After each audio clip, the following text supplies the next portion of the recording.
इत viral video करावतिया रे, खाली अरवे से वीडियो बनावतिया रे, बंद कमरा में चुस्की लगावतिया रे,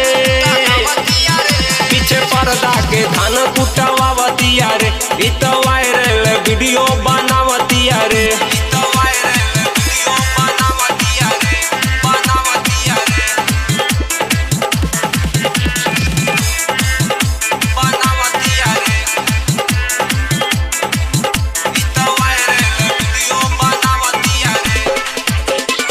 शैली लियोन प्रियंका पंडित से निकलती बियागा, चौबे तिवारी राकेश मिश्रा के कहती बिया राजा, नया नहर जवानी बाटे करतिया खेला, जाके जानी काटतिया पटना में अकेला, भोजपुरिया के नमवा डूबावतिया रे, इत वायरल वीडियो करावतिया रे, हम बंद कमरा में तुस्की लगावतिया रे, खाली बंगलिया से गहिर करावतिया रे, इत वायरल वीडियो करावतिया रे, खाली अरवे से वीडियो बनावतिया रे, खाली अरवे से वीडियो बनावतिया रे,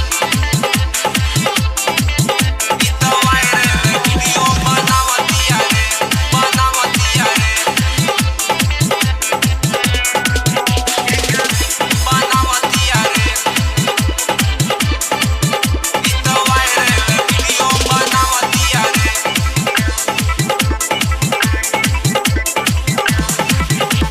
रही रही अप डाउन करेले कैले बा सबके दीवाना, जब देखे तबे निहुरतिया देखता सारा जवाना,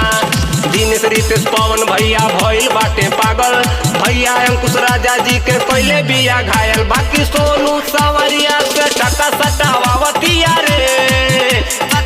इत वायरल वीडियो करावतिया रे, बंद कमरा में वीडियो बनावतिया रे, इत वायरल वीडियो करावतिया रे, हम पीछे पर्दा के धान कुटावतिया रे,